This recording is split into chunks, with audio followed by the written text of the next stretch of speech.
Oh my goodness. So I just recorded like the longest vlog ever with like all this meaty content and it didn't save. I think it was too long. My computer couldn't handle it. Okay, where do I even start? So first of all, I can't believe it's only been 3 months. So much has happened. It's been crazy and surreal. Four main big updates. One is I moved apartments or flats. So I'm in this new apartment that's much closer to work. It's also cheaper than what I used to pay, and just a really nice homey place. I'm living with this awesome girl. Her name is Bree. We go to the same church. Ever since we first met, she's been a huge encouragement. Also, we live right next to the water. As someone who loves bodies of water, that's a huge plus. The second update, I have finally dyed my hair purple, and I'm really excited about that because I've actually always desired some kind of purplish color, and I did it. So yay! Update number 3, I had a bunch of people come visit ever since I last vlogged, which is actually why I've been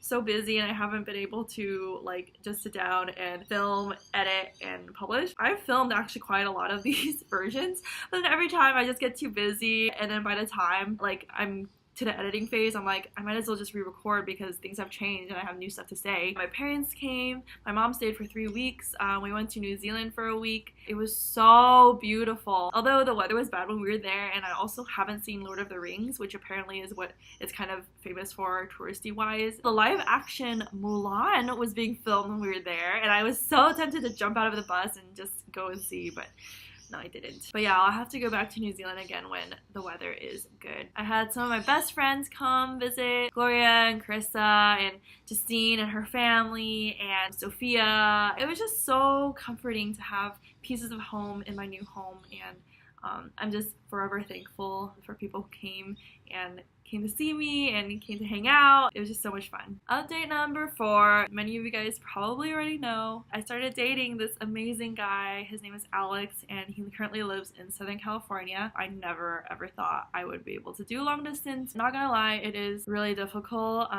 being so far away, but thank God for technology and for opportunities to learn patience and trust that everything will work out. But yeah, it's been really great, and again, a testament to God's faithfulness, because literally neither of us were even looking to date or expected to meet each other at all. There's a lot there, but I'll save it for another time. If I had to sum up my past 3 months in one big theme, it would be, even in the chaos, God knows what he's doing. I look back and it like was a whirlwind of so much stuff happening. Work was crazy, trying to host people, trying to find time to do my own stuff, traveling, new life transitions. And frankly, I was a mess. I had a couple breakdowns where thankfully I had really good people in my life to support me and pray for me. But all in all, it was just so hectic and crazy, especially around the time my parents came to visit. I was actually pretty concerned because I knew that work was going to get really hectic around that time, but it turned out it worked out perfectly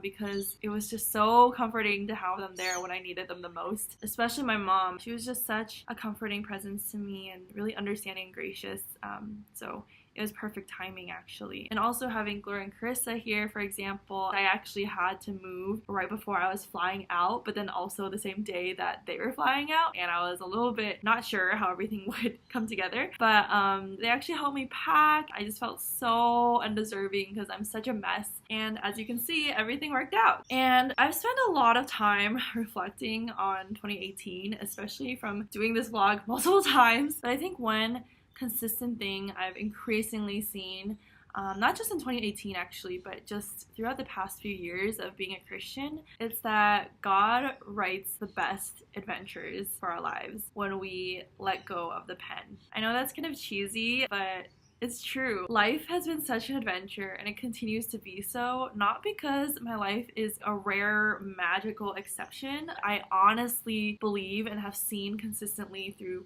other people's lives and testimonies, stories, how when we just let go of the pen, of trying to control our lives, of letting fear hold us back from things that God has destined us for, he just like comes in and like writes these amazing stories, and things just unfold where you're like, what the heck? I did not even know that could happen. Or realizing like how even small things that we go through are also God speaking to us. You know, like even coming to Australia, getting matched here on a work rotation, being in a rotational program in the first place that I didn't apply for, and coming to Australia where I had never been right before the work visa changed, like the laws changed where people after me in my program weren't allowed to come in anymore. And even just how I ended up here and I felt God calling me here is a much longer story that I don't think I've covered yet, but I definitely want to mention that at some point because it was just so clear that God was calling me to step out of my comfort zone and trust Him to direct my paths and match me to where I was supposed to go. And looking back, it really has been so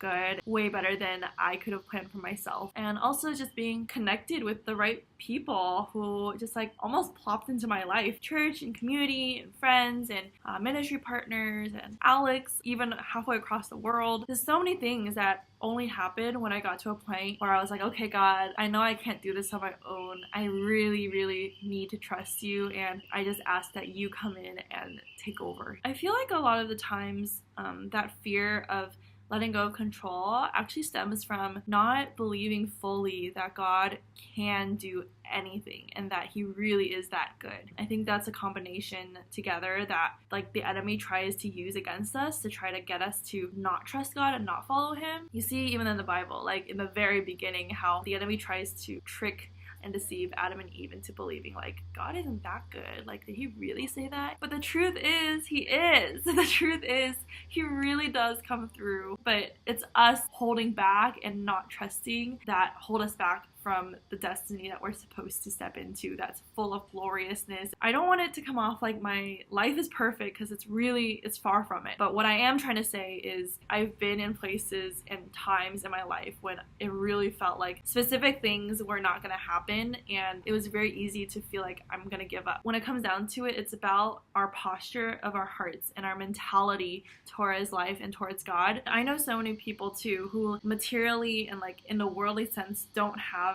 that much, but they are so full of joy and hope and love and freedom, like more so than people in a first world country who like have this luxurious life because they have faith and because they have God in their lives. That's what makes for a magical life. Seeing God at work and seeing Him in our lives and having that relationship with Him to know that you're walking with Him and that He has good things for you and He has not just blessings like externally, but He's actually transforming you from the inside out, giving you more freedom, more joy, more contentment, the real stuff. If we want an adventurous life, we have to be willing to go out into the unknown and trust God. That's when the real adventure begins. Not where you started and not the where you're gonna end up, but like in the middle, that's where the adventure is, because you get to learn to trust God and then you get to see Him come through. In Matthew 7:11, it says, "If you then, who are evil,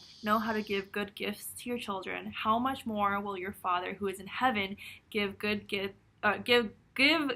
things wow, lots of G's, to those who ask Him." We are sinful human beings, but we also like give people good gifts, or I like to think I do. It's just like a reminder of how good God really is. Like He really does want to give us the best things for us, but we have to seek Him.